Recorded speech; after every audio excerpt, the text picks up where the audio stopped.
All right, I'm joined now by Sarah Cannistra, author of the new book, Land Your Next L&D Role, Creating a Career That Works for You. Sarah, welcome back to the Talent Development Hot Seat. I'm so excited. I feel like this is a podcast I've been on, like the only podcast I've been on more than once. So thank you so much for having me back again. I think this is the third time. I was just looking it Is up. it? I was just thinking, I was gonna say twice, but I think it is the third. Oh my God, third time's Yeah, a we charm. Love it. had you on episode 249, Career Advice for L&D Professionals with Sarah Cannistra in September 2021, and episode 356, Planning Your L&D Career, that came out in November 2022. So this is a topic that you have been talking about. You've been working with L&D professionals for many years in a coaching capacity, with a community that you've run, with your own podcast. But now you're a published author. You have a book out about this subject as well. How does it feel? It feels incredible. It's a really weird phenomenon, right? To like think about, oh, this is like my library of work, my catalog of work, all just in one printed document. And so yeah, seeing it for the first time was a very, very, very surreal experience, which I feel like you probably could relate to as well. Oh, absolutely. It's such an amazing feeling when you have that book in your hands and you can say, yeah, I've put all of my thoughts together in this organized manner. I'm a published author now. Even if very few people buy the book or read the book, I have this legacy that I know I've done this, and I can point to my family and my friends can say like, yeah, Sarah's a published author, Andy's a published author, and you've done it, and so you could do more in the future. You know what's possible. Yeah, it's just one of those kind of bucket list things, I think, as a career. And I think especially as an entrepreneur, Yeah. I think that's a lot of a North Star for a lot of entrepreneurs of getting to a place to be able to put their body of work together and in Yep. a way that is accessible. I think that to me, that was actually a big part of the draw to become an author too. I Mhm. know like working with me one-on-one or even buying courses, right? That there's a level of privilege that comes along with that. And I Mhm. think the ability to put everything down into a book and have a career coach in your pocket. Well, it's kind of bigger Yeah. than a pocket, maybe in your pocketbook or in your backpack. It becomes a much more accessible way to access this. And that's really, really important to me, which I think when we think about learning and development, we talk a lot about accessibility. And so, like, writing the book, that was a big draw for me and a big, Yeah. I think it's really important to me to make it Yeah, accessible. it's one of those cool things I love about not only having my own book, but reading books. And I know our audience are learning development professionals who also love reading as well. That, yes, obviously coaching, getting a coach is amazing because it can personalize the experience for you, but can cost thousands of dollars. Whereas you can get someone's essentially their entire experience and advice from their entire career in a small package for like $18, everything they know about whether it's how to land a career in L&D or how to own your career or how to do anything, right? And it's just an amazing, and then we all have access to that, which is an amazing time to live in. Yeah, no, and my book's also an audiobook too. So that was like really exciting part as well as that Yeah. there's the audio version. So we're talking total accessibility here. Yes, You can access it in all different ways. all different ways. Now, you mentioned entrepreneurship, but you're in a unique, interesting situation experience because you worked in L&D for a long time. You went on your own as a coach and you ran a community and did I think some consulting for organizations on talent strategy and things like that. So you've worked with a lot of companies in different capacities around talent development. You've coached a lot of people, but you also several months back decided to go back in-house and work for a company in L&D again as you're putting this book out. So I'm curious, what has that experience been like, working in L&D, going more on the provider consulting side, and then going back in-house and doing it as part of an organization? Yeah, it was a wild ride. And I think if you would have asked me 2 years ago if I would ever go back full time, actually, my mom asked me this question once. And I was like, never. Like, I will be an entrepreneur forever. I will never go back to the shackles of work. And it's Yeah. like, okay, flash forward 2 years, Sarah. She was so sure of herself back in, 2023.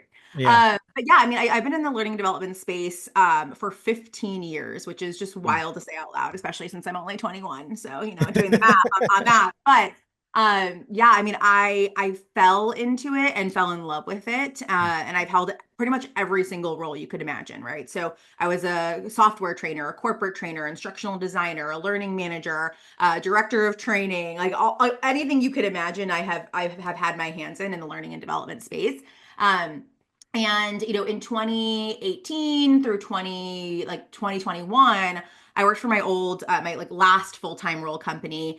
I was the director of training. I was leading, a company of about 2,500 people, had a big team, loved the work I was doing, hated where I was doing it. And I think Mm. so many people probably listening are like, yep, me too. Yeah. We've all, whether they're experiencing that right now or you have experienced that, where you're like, oh, I just love this work. But I just like the company I'm doing it for is just not in alignment with me.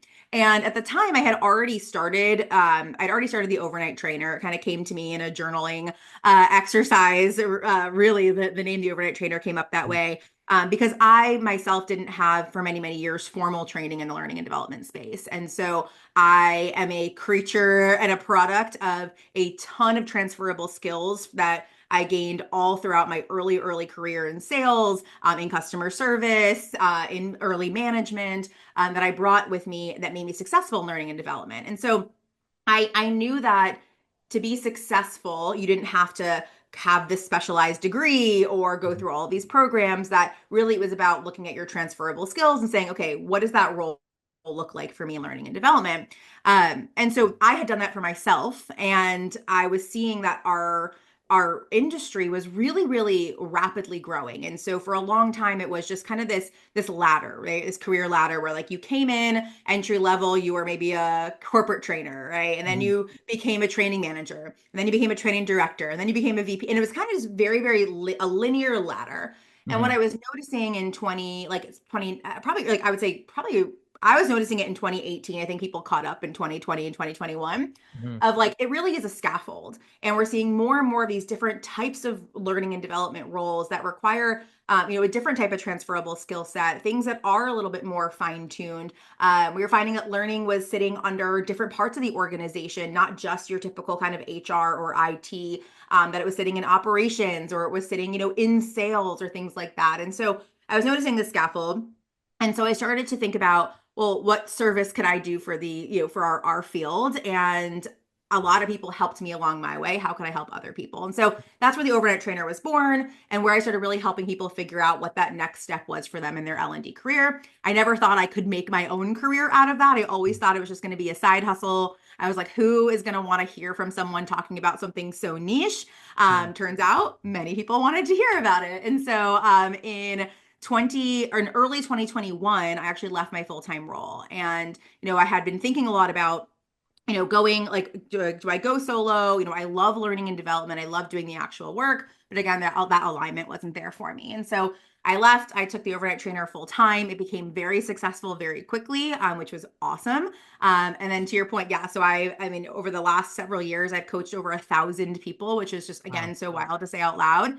Helping people find roles that they never would have imagined for themselves. And that was really what Mm. my job was to help open people's eyes as to what is Yeah. actually available to them, and Yeah. kind of break through that. And so yeah, I coached for quite a bit. I consulted with a lot of really incredible organizations on their learning and development strategy, because I didn't want to lose that lens on and that Mhm. pulse on what was happening.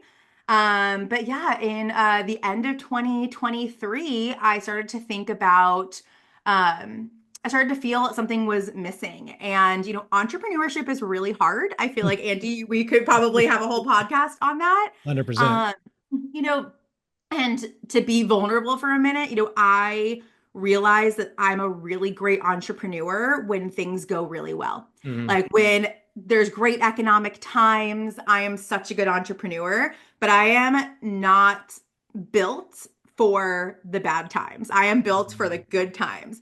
And it was really taking a toll on like my mental health. It was taking a toll on my relationship. And all I could think about all day long was like, how am I going to get my next client? And, how are we going to pay our mortgage? And my husband had lost his job that year, and he was out of work. And so it really does, there's a lot of factors that came in. And the Yeah. biggest piece was, I asked myself, like, is what I'm doing actually making me happy? And Mm. I realized like, oh, like, I don't think it is. Like, I'm actually missing that stability. I'm missing that like gritty learning and development work. Mhm. And so, yeah, in the end of 2023, I decided, okay, I'm going to start to explore what it looks like to go back to work full time. I had an amazing coach, life coach, who was really helping me through this. She was a life and career coach.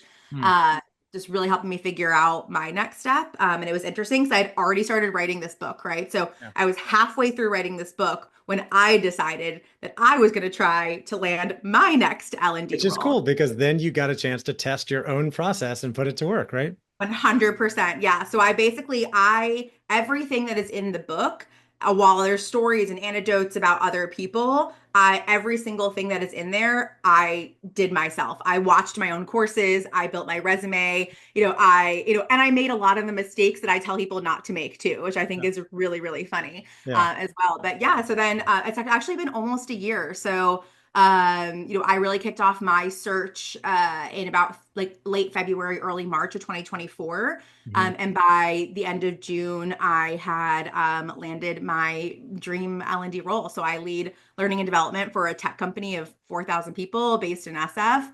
And it's just been an incredible, incredible ride. And now that it's been about a year and I've been like settled into going back to work, it's been Yeah. really fun to toy around and like what does entrepreneurship look like as a side hustle again, and Yeah. what does it look like in being of service. So Yeah. yeah, it's been a wild ride. What's one of the best things? And I ask this, the context of this question, I ask this because a lot of people glorify entrepreneurship, like it's great, go make your own schedule and be your own boss and do your own thing. And a lot of people dream of that. And as you've already said, it comes with a lot of ups and downs. It comes with hard times as much as good times. Um, what's one of the best things about being back in-house in a company that maybe a lot of people might even take for granted that they're working in-house now and dreaming of maybe going out on their own one day? Yeah, I have two. So one I Okay. think is probably most people would expect me to Yeah. say, so I'm going to say it, is like Yeah. the stability of a paycheck. I Yeah. mean, in all honesty, like getting paid the 15th and the 30th of every single month, Yeah. I still, it's been a year almost. Every time I get paid, I'm like, oh my God, Yeah. I don't like have that. a paycheck, Right. like, and Nice. you take it, I think you take it for granted when you are, when you're Yeah. full time. Yeah. You're like, oh yeah, I'm getting paid for the work that I Yeah. do. But it's like when you're an entrepreneur, there were weeks where I worked 80 hours a week, 90 hours a week, Yeah. hustling my butt off Yep. and made $0 from that. Like maybe the money came Yeah. 5, 6 months later Yep. from that piece of work. But like, no, every 2 weeks I get an amazing paycheck that pays my mortgage, that allows me to go to Europe, right? Like all of those Yeah. things. So like Yeah. I still get a high every time I get a paycheck. So Okay. I would say that's like the getting a paycheck. Yeah. I would say, and that was expected, right? Like that was Right. part of the reason. Yes. I would say the unexpected part for me was having someone to challenge me. So like Mm. when you run your own business Yeah. and you especially are an entrepreneur, especially a solopreneur, there's Hmm. really not a lot of people pushing you to Right. be better, to fine tune, right? Like Yeah. people are coming to you for your expertise. So Hmm. very rarely are they pushing back or saying, "Hey, what have you thought about this?" Yeah. You have friends to do that and things like that, but like having a boss, I work very, very closely with our C-suite. Like I'm only, but Mhm. my skip level is the CFO of the company, right? So Mm. like I have a lot of exposure to our C-suite. Yeah. And so I am constantly challenged every single day. And it has Mm. made me a better L&D professional. And it is Mm. something that I realize like, wow, when you run your own business, there really isn't anyone who's Yeah. like above you saying like, let's try this. And so that Right. to me is like, or like, no, I don't like that. And you're like, oh, you don't like that. Okay. Right. And so it was, I will say that was a hard transition to make, Yeah. to go back into Yeah. that and to, like, and have that took a lot of inner work to like be like, okay, isn't personal. Like this is Yeah. actually a good thing. It gave me a thicker skin, but it's definitely something that I didn't expect. That is a way added bonus about going back to work. Yeah, accountability and feedback is so powerful in terms of, helping us get better at what we do. And a lot of times if you're working on your own or you rise to a really senior level in an organization, you don't get as much of that.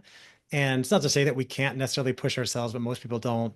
And so even though I'm, people see me as like really disciplined and good at getting a lot of things done. And I've said many times, I'm never going back to work for a company because I don't like having a boss. I have a business coach, a sales coach that I work with, and I hired her this year to be my sales manager, essentially my boss, to push me to go do more in my business. And it's absolutely helped me and Yeah. held me accountable. And unfortunately, it also means I have to like report to her monthly and like the activities that I'm doing. And she could be like, "Oh, this was great, but here's an area where you can get a lot better. And I'm like, dang it, I know. And if I didn't have that, then I could just sit here and try to justify or be satisfied with what I'm doing.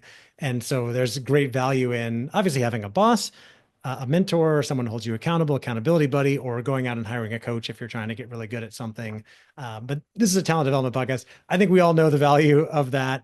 I want to get to the topic at hand, which is about landing your next L&D role, the title of your book. I know you have a very specific process that you walk people through in this book, the ABCDs of the career success.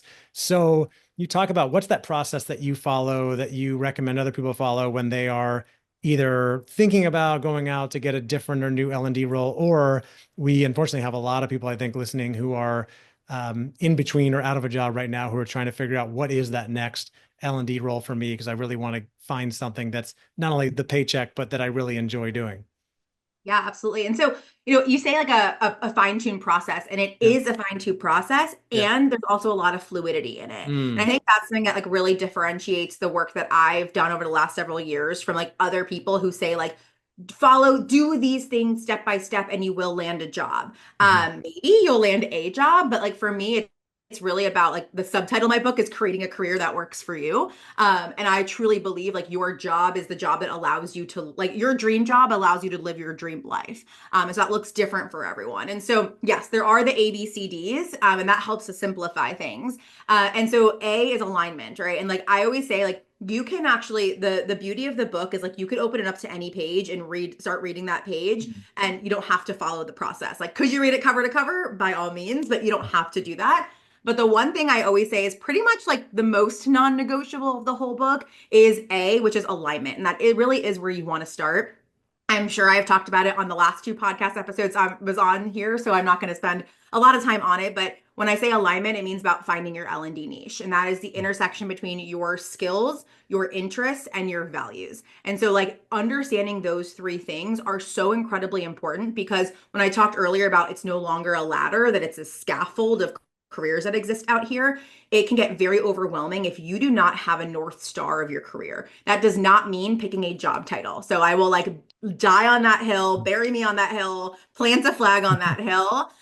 Do not focus specifically on one job title because instructional designer in one company, you read that job description, it could be completely different at another company. So Mm. it's about getting hyper specific about the skills that you actually want to utilize, not just because you're good at them, but because you actually want to utilize them and they give you energy. I always use facilitation as an example for me. Like for many, many, many years, I was a facilitator. I'm really good at facilitating, I like to believe. And at the same time, it was burning me out. Yet I kept leaning on that skill of mine and I kept getting new jobs and moving up in my career that required a lot of facilitation and it kept burning me out. And Mm. so when I think about like this job that I'm in now, if you look at my current resume, there's nothing about facilitation on it whatsoever. Because while yes, it's a skill that I have, it's not a skill that I want someone to look at and say, yes, I want her to facilitate for us. Mm. And so like being really intentional about the skills that you have, the interests that you have as well of like what tools do you want to utilize? What areas of expertise? Maybe you really are into sales. And so you want to be on the Mm. sales enablement side of things, or maybe you really love technology and you want to be like on the IT or product training, right? There's so many opportunities for you, but considering what those interests are, and then really, I would say most importantly is the values that you have. And you and your organization aren't not going to share 100% of values. Like Mm. we are living in, well, at least in the US, right? Like we're in a capitalistic world and society and companies are out here to make money. Yeah. But at the same time, we think about like those kind of core values that you want to be in alignment with. And so Mm. starting with that is really important. It allows you to figure out like what that career North Star is for you, and that's alignment. Mm. And then you get to operate within that, which means like when you think about B, which is branding, like Mm. your personal brand should align with your North Star. So Mm. again, like if you are someone who loves facilitating, that should be a big part of your personal brand and talking about that. Whether that is like your LinkedIn profile, if you're creating a portfolio, all the way, it's a scale essentially too. But like if you want to go deep on like creating content, right? Like really coming back to that alignment piece and like how you're branding yourself. Your brand is what people say about you when you're not in the room. So I Right. always like to ask my clients, like, what are the 5 words that you would want someone to say about like your career, like what you can bring to the table Mm. when you're not in the room? And like if you look at your LinkedIn, would a stranger know that? If I'm looking at your resume, would a stranger know that? And so being really clear about that. So that's really your branding piece there. Community, I feel like is something we probably could both talk a lot about. Hmm. But finding that community, and I had a therapist tell me once, I'm sure many people have heard this too, but you are the average of the people that you're spending the most time with. Hmm. And that goes for your career as well. And so when I like to think about like community, for me, it's about, are you making sure you're surrounding yourself with people who are doing the job you want to do next? Are you surrounding yourself with other people who are having those conversations? Are you in community with people who are at maybe 2 or 3 levels above you as well? So you know what those pain points are that they're experiencing and that you are really immersing yourself. So a lot of people, especially if you are transitioning into talent development for the first time, or you're trying to like pivot within, maybe find a completely different role. It's like learning a new language. And Andy, as a transplant to a different country, Yes. I think you can probably attest to like the best way to learn a new language is to really immerse yourself in it and like Yeah. be in community with people, right? And Right. so the same thing really goes with your career and your like as you're thinking about that next step for you, are you immersing yourself with other people who are doing it? And I think the Yeah. biggest mistake career transitioners make when it comes to community is they overwhelmingly surround themselves with other people who are job seekers. And so you Mm. get lost in the sauce. Instead of being something that's uplifting, it can be like Hmm. this tornado, this vortex that sucks you in. You're Yep. only seeing everyone who's laid off. You're only seeing everyone who's applied to 1,000 jobs and hasn't heard back. And so like it becomes a doom spiral essentially. And Hmm. so I really caution people from that. Doesn't mean you can't have community with other job seekers, but do not make that the majority there too. Mm. If I could stop you there, Yeah. I love the analogy on community. And you know that I'm a big, big fan of community networking, relationship building, and absolutely surrounding yourself with the right kind of people who are going to lift you up, support you, or doing the things that you want to be doing. And I love the analogy about, moving to a country or if you want to learn a language, immersing yourself. And it's very interesting because, as you alluded to or mentioned, and maybe people know, I moved from the US to Spain 2 years ago. And I would say, and I've been working on learning Spanish. As of about 1 year ago, I would say my kids and I had a similar level of Spanish, kind of like a beginner level of Spanish. And since then, they have greatly surpassed me. And one of the main reasons is my son, especially, goes to a school where the kids are playing all day in Spanish on the playground, and he's had to learn to essentially be able to play with them and keep up. Whereas I'm sitting here talking to people like you in English all day on Zoom, and I'm not surrounding myself with people speaking Spanish. I'm still speaking English. I'm hanging out with expats on the weekend, and I'm not immersing myself or really forcing myself out of my comfort zone to learn those things other than taking a couple lessons a week. And so my progress has been a lot slower. Now we could also argue like young minds, they absorb information faster and things like that. But the biggest difference, of course, is who they're surrounding themselves with and who I'm surrounding myself with. So it's a great analogy. Yeah, and like I said, it is the biggest mistake I think people make is they don't, and it's not about just like cold outreach to people. I think also too people look at community and they automatically think networking, which is Hmm. not, which is tangential, and they think networking and it's all about what can you do for me? And Hmm. like being in community is not about what can you do for me, it's what Yeah. can we do for each How do other. we support each So other? Yeah. how do we support each other, right? So it's like that is another piece of it where it's you're not seeking out people to be like, oh, hire me, pick me, pick me, pick me. Like no one actually wants to be in community with that energy. Or Yeah. like no one wants to be in community with the person who's just like, oh, I'm only talking to you because I think you can give me a job, right? It's more about like, oh, I want to connect with you because you like there's a piece of your story, or I saw this post that you did and that really resonated with me, or I read your profile and like I saw that you've been with this company for 20 years and worked your way up, and I find that so inspiring. Like I'd love to learn more from you. And so Hmm. like I always think about community of like 3 ways, right? Like who do you want to learn from, like who do you want to leverage, and who do you want to lean on? And like Yes. leverage does not mean like, oh, like give me, but like when you think about community in that sense, like, and it's also who can lean on me, who can leverage me, and who Yeah. can learn from me. And so it is like that two-way there too. So And I'm you excited for also, you to immerse yourself and go learn some more Spanish, yeah, Andy. I know I need to. And you also mentioned like, hey, be careful about, you didn't say this exactly, but about surrounding yourself with other job seekers and hanging out with them all the time. And I would think that it's okay to be hanging out with other job seekers as long as you are maybe sharing tips and best practices and cheering for each other rather than sitting around moaning about how awful the job market is and just complaining together. And really you're only commiserating and bringing each other down versus like trying to help each other get better. Oh, for sure. I mean, look, it is hard out there, right? But Yeah. like it's been hard out there. And Yeah. I can say, and look, for many years, I I only coached people and I saw from that purview of how challenging it can be. Mhm. But I was in this job market. Like Yeah.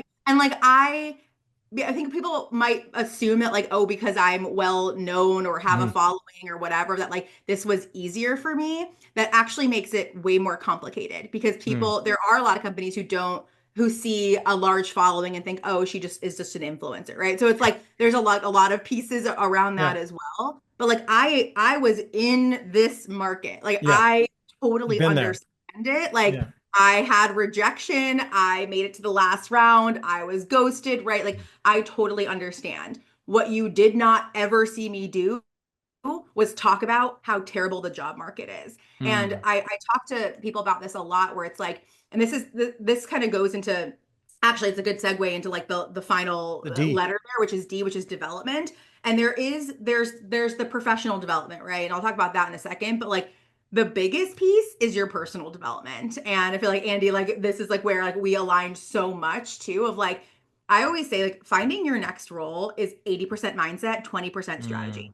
Like literally every step you need is in this book. I promise you. Yeah. But like what this book cannot fix, although there's chapters on it, is like what is happening in your mindset. Yeah. And if you are on the internet and you are saying the job market sucks, blah blah blah, and you are like, yes, it does suck. Like we It's can hard. agree that like things suck. It's hard. Like Yeah. it's hard out there in the job market streets, Yeah. right? But like when you are taking the energy and you are putting that out there, first of all, that now becomes part of your brand. So if we want to go Yeah. back to B, right? So now when I see this on LinkedIn all the time, I know the people who are just constantly complaining about the job market, that's their brand. That to Hmm. when I think about, oh, I might have an open role on my team, I don't know what that person does, what they bring to learning and Hmm. development. All I know is that they just constantly post about how terrible the job market is. Right. And that's like again, that can if you want that to be your brand, that is okay. Sure. Right? But like if you are actively looking for a new role and you want a hiring manager to possibly stumble upon you, like if that's the content they're seeing, it doesn't mean that like they think, Yeah. oh, this person's a complainer, but it's like that's now your brand and I don't actually know what it is you bring to the table. Yeah. So I agree, like, yes, there's an opportunity for you to really like make sure that you have especially like and I ran a community you run a like Hmm. it's like there are dedicated spaces and people that can hold that space for you that Hmm. you can I don't know if I can curse but like bitch and moan to like I get it like trust me I had those too like I had people who I called and I sobbed to that Yeah. like this is so hard but I Yeah. was not sobbing on the internet Right. because like I don't want to be known as the girl who's sobbing on the internet right so like Mm. I think it's really, really important when you think about like your own mindset. It's like where are you actually putting that energy towards? And like, part of your development, and this is part of community too, is like, do you have what I like to call your board of directors? I had a client, Glenn, who taught me this this concept. And it's like you have those people who you know are in your corner, right? You have your Mm. cheerleader, you have your person you know you can vent to and cry to, you have the person who's going to sell it, give it to you straight, you have Yep. the mentor, right? You have the coach, you have these like dedicated people or teams of people that you surround yourself with, and those are the people that you can really do a lot of that towards. So Yeah. again, I would say take what you need from whatever I say and leave the rest, but like really, really keep that in mind because what happens too is like look, was it challenging for me? Yes. But like, was I also able to see that like there's a lot of noise out there Hmm. compared to like what my experience actually was in finding a job? Yes. And Yeah. so I think the noise just gets louder and louder and louder and asking yourself like, am I just like, why am I adding to this? And Yeah. why am I doing that? Yeah. And so I think it's just a lot of that is like a mindset piece, you know, for sure. Oh, absolutely. That mindset piece is so huge, and it's why, and it is a tough market. I know it is because I know so many people who are looking right now. And but there's always a difference between the person that's like, this market sucks, and the other person that's like, oh, the world's great, I just haven't found the right opportunity yet. And they live in the same place, but they have a different perception of the world. You and I are very aligned on this idea of branding, community development. I love the ABCD model. And I think, you talked about, what do you want to be known for out there? Do you want to be known as a person complaining about the job market? I would imagine you'd want to build a thought leadership brand and be known for your niche or your level of expertise, which I think comes back to the alignment section. I would imagine this is a place where you may get the most questions, which is, how do I figure out what my niche is? How do I figure out that alignment piece to get real clarity on the type of role I should be searching for that I really want to be working in? Yeah, I mean, it definitely takes, I always say like, the alignment piece is where you are actually going to probably spend the most amount of energy Hmm. figuring that out. And but once you do, everything else starts to fall into place. So the first thing is really like, if we're talking like tacticalness here, the first thing is kind of going back and thinking about, okay, what like I always like to zoom out and kind of when I do this live like at conferences and actually debut this for the first time ever at your conference back in what year was that? 2023, 22, 1, 3? Yeah. February 23 in Sonoma, Yeah. California. So Yes. like my signature conference spiel is actually debuted at your conference. But I do like to walk people through an exercise of like imagining their retirement party, right? And Mm. like just kind of closing your eyes, thinking about like, okay, you know, when I retire, whether that's whatever long that is, however far away that is for you, like what would you want to be known for? Like, what do you want? You're at your retirement party, everyone's standing up giving a speech. Like, what are the things that they're saying about like what you brought to the work that you did? And Mhm. so I think when we think about like our legacy, I almost like think about like that's like your GPS and like what we're going to plug everything into, right? So like thinking about what is this longer term legacy that I want to have, and this can change by the way, so like it's not written in stone. So I encourage people to do this every, you know, year or so, but really backwards engineering into that legacy. And so when you think about, okay, maybe you want to be known for, you know, having, you know, inspired, you know, the next generation of, you know, leaders, and that's what you want to be known for at the end of your career. Great. Then we can back up into present day and we can say, great, what do I like when I think about my next role? Mhm. Like, what do I want to be known for in my next role that's going to get me closer to that? And I always like to think about this as like I call it the office drive-by test. So I Mhm. know many people work remote, all those things, but for the sake of this activity, like imagine that you're in your office in your next job and you're like plugging away. And two people are walking outside of your office and someone says, oh, and like Andy, he's new here. What does he do? Yeah. What do you want that other person to say about you? Right? Like what do Mm. you want to be known for in your next role that's getting you closer to your legacy, right? So maybe like if you think about that bigger thing of like developing the next generation of leaders, maybe in your next role you really like for you want to be known for like helping aspiring leaders transition to their first leadership role, right? So it's like you can Mm. kind of get a little bit more granular to that. Then you can think about like the next step there is like, okay, I know what I want to like, what the output is of like my next role. How am I going to actually make that a reality? Right. So that goes back to what I was talking about earlier of those skills and those interests. So when I think about, oh, I really want to like help you new managers become successful, you know, aspiring managers, whatever, what are those skills that I'm actually going to utilize that are going to help me do that? So maybe that's content development, maybe that's leadership development, maybe that is facilitation, right? So you can kind of come up with like 5 or 10 like core skills that really help you think about making that a reality. And that last piece is the values piece. So like what type of company do I want to work for? And when I say what type of company, a lot of people think like, oh, healthcare or a Mm. tech company or that type of thing. Yeah, or I big or would say small. big, small, you know, but L&D is industry agnostic. Like really for Mhm. the most part, like 95% of our jobs, like doesn't matter what industry you're in. I've Yeah. never like worked full time in tech before and now I'm in tech. Doesn't Yeah. matter. All the things I've done before are exactly the same, you know, same here. But it is about the value alignment and thinking about like at the core, like what type of company do you want to work for? And when Hmm. I think about like and it really is about like what values do they have which will make you successful in your next role. And for me personally, like I knew I wanted to be at a company that where I had a lot of ambiguity, where I had a lot of autonomy, and I was able to be creative. And so to me, like those things were really important to me, and I have all three of those things every single day, and it allows me to do my work better. So walking through that exercise, looking big picture legacy, bringing it back down to the today, the moment of like, what do I want to be known for next that gets me closer to my legacy? How do I actually want to make that a reality? And what type of company is going to support that? That output kind of turns into your niche statement, right? Which is what you want to do next, how you want to do it, who you want to do it for. And then you get to use that as your box. And I think the biggest mistake most people make in finding their next role is they try to fit themselves into every other box, right? So I Mm. see this job over here. I'm going to completely redo my resume to match that. I'm going to redo my LinkedIn, all this stuff to match that job. And I'm going to do that again and again and again, 500, 1,000 times. Stop doing that. Like that is the kiss of death. And that is why you see so many people talk about, I've applied to 1,000 roles, 1,500 Right. roles. You should not be applying to 1,000, 1,500 roles. I Yeah. applied to 40 roles. I got 10 interviews and I got I think 3 or 4 job offers. And again, it's not because I am some magical unicorn. It's because I was incredibly intentional about where I applied. And it Mm. had to be what I wanted to do next, how I wanted to do it, and who I wanted to do it for. And so Yeah. you really create this one and done resume, this one and done brand around your niche, and it allows you to be really, really intentional in what you're going to apply for next. You shorten the playing field, but it is Yeah. way more aligned. You get Yeah. a lot less rejection. Okay. This leads me to my next question. And side note, do you have time if we go a few minutes over Yeah. top of the hour here? Okay.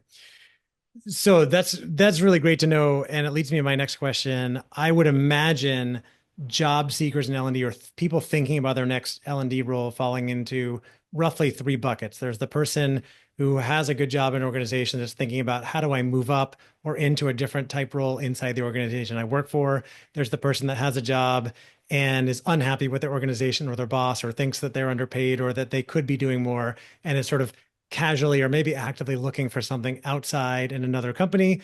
And then, of course, there's the person who has been laid off or is coming back in the workforce and really needs to find that next role. And I would imagine that person is probably a little bit more desperate, for lack of a better word, or has more urgency than maybe the others.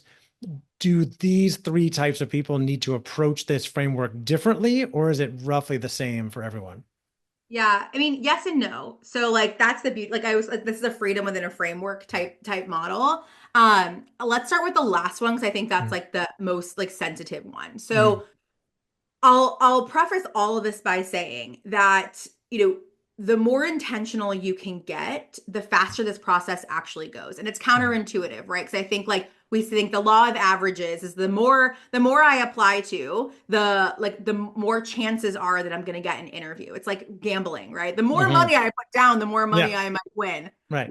If you've ever gambled before, I'm assuming you're listening to this podcast because you're not a multi-billionaire who got all your money from gambling, right? Like, Yeah. so it's like you are treating your job search like gambling, and like Mhm. that the house is going to win, Always wins. Yeah.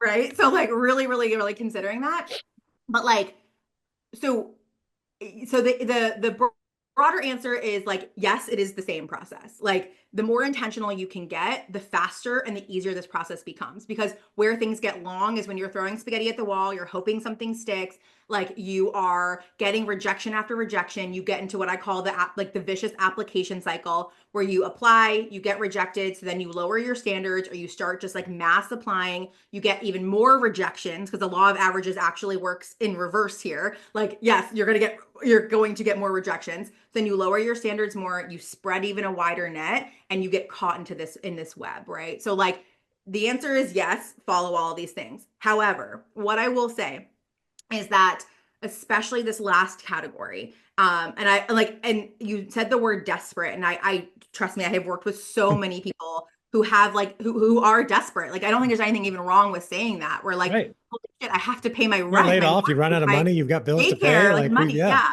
So I have kind of two pieces of advice that I often give people in this who are feeling that desperation.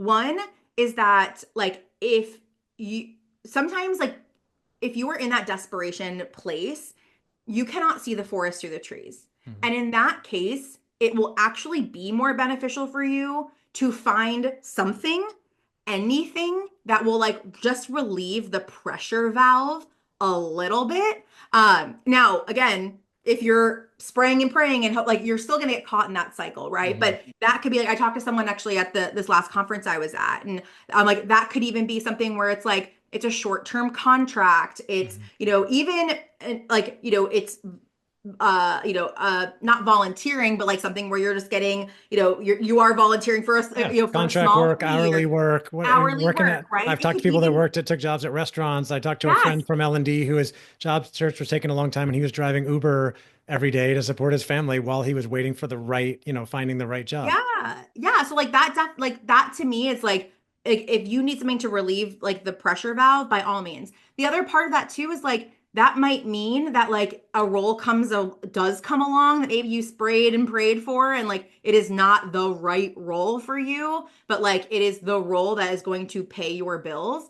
Again, this is more of an extreme circumstance because there's a lot of cons to that. But like I have had clients who have needed to take that role so they can just breathe for a Yeah. second and then recalibrate, refigure things out, find alignment. Now, that's the pro to it. The con is like now you are starting a brand new job, you are Yeah. onboarding at a brand new job. Like now, like finding a job on top of having a job it creates its Yeah. own challenges. Challenging. You're now start like, do you put this role on your resume? Do you not? Like there becomes a lot of things with that, right? So like now, if you are feeling desperate, there's a difference between being desperate, like to the point where you're like, I can't pay my bills, to feeling desperate, but you Mm. actually aren't. And so like I talked to someone at the conference and like we really worked through those two things where she's like, yeah, I feel desperate, but like, my husband said, like, don't worry. I'm like, okay, Mm. well, you have a support system who's saying, don't worry, like, Yeah. stop. No, I mean, I'm not saying stop worrying. Obviously, it's Right. easier said than done, but like, Yeah. like there's also that piece of it too. So I would really Mm. encourage people who are feeling that of like, are you actually desperate? And if that's the case, like we got to relieve the pressure valve. We got to do some things that way you can actually get back to a place where you can focus on the right role. Or are you just feeling desperate because there's societal pressures or things like that are Hmm. telling you should be, which I felt, by the way. Yeah. Like when I went to the ATD conference last May, I was like, I can't show my face here. I don't have a job yet. Yeah. I'm writing a book on finding a job and like all my friends know I'm looking for one and I don't have one yet. Like Mm. I wasn't actually desperate. I was feeling desperate. And it was Yeah. because of how I thought other people were going to perceive me. So like Yeah. if you're in that bucket, follow everything else like that we've been talking Follow the about so far. process. Follow the process. Yeah. And for the other two, when you're looking for maybe something outside your organizations versus inside the organization, it's very similar in terms of like getting clarity on the niche, the alignment, and then starting to build your brand, the community, the development, following that And same you can do process. that internally too, right? Like a lot, I've actually had quite a few clients who I've worked with who have come to me because they like didn't think that there were opportunities at their current job, and they go through the process, we work together and they get really, really clear on what they want to do, and they realize, hey, I actually really like the company I'm at, and the values piece aligns. And they go to their manager, they go to their supervisor and say, hey, like this is like what I'm looking for next in my career. And I have had many clients who they've been like, great, we want someone to do that here, Yeah. And so it also gives you a voice to be able to have those career conversations inside of your organization with your leadership on like what your next steps are. And I've had Mm. many clients who have had roles created or shifted for them because they're bringing something to the table as well. Mm. So like that is also Yeah. a byproduct of all of this. I've had that happen for me as well because I happen to work for the right leader. I've worked with plenty of bad bosses over the years, but also a great leader who recognized my strengths and created a new role for me, based on that, right? And sometimes that can just come out of having conversations to say, "Hey, I'm interested in doing something different. What could we possibly create together?" And if you have great leadership, they're going to want to create, keep great talent and create something new for them. Sarah, I know this book has more guidance, lots of exercises for people to do. what else can people do or be thinking about that maybe we haven't talked about yet? Something that people can go do now to help them move along on this sort of process or search to get their next role in L&D. Yeah, I mean, I think we've honestly covered a lot of it. I think Yeah. the biggest piece, and I'll kind of go back. I think one thing we actually maybe didn't touch on. So I'll say two things. One is, I think a lot of people think when they're going into their next role that they need to go like back to school, get a big Mm, degree, get a certification, all of that stuff. And I really, really, really caution people to not do that until you figure out what it is you want to do next. I've mm, had many clients who have got like done the opposite. They're like, okay, well, I know I want a new job, so I'm going to go get a degree in X, Y, and Z. And they mhm, go to the degree program and they're like, oh, wait, I actually knew a lot of these things already. And it's not actually mm, helping me figure out what I want to like do next. I now mhm. just have another extra piece of paper that cost me $75,000. Yeah. So I think being really, really intentional about like where you're spending your development time, your professional development is really important.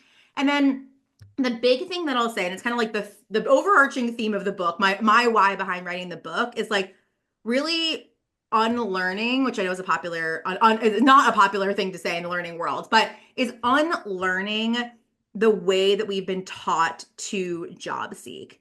And, again, it's been very much, and I think Andy, I was reading like like one of your recent newsletters talking about like the, are we actually on the cusp of the great resignation again, and like Yeah. what, kind of rumblings of things, right? Like Mm, the market is bad. I think I do believe in my heart of hearts that it is seemingly worse than it actually is. I think there's mm. more hype. Not to negate that people are having a Yeah. challenging time in it, because I did as well.